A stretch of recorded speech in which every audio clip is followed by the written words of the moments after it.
Hey there everyone, welcome back to our channel. In today's video, you are going to see how to fix moisture detected error on Samsung phone.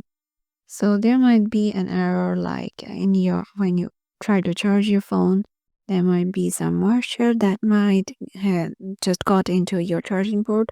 So this problem may get some errors on your phone while charging. So you have to go to your settings option right here. Now scroll down and go to battery.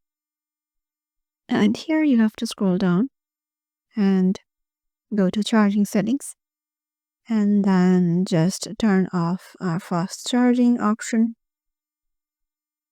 And once it is done, just go back and then just keep your phone's power button tapped. And here are scroll down and you will find this option of turning you off your phone.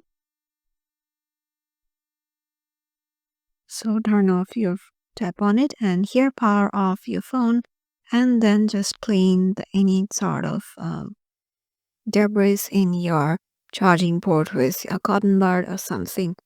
And you have to just once you clean, just try to charge. Hope this problem will solve it and we'll see you in the next one.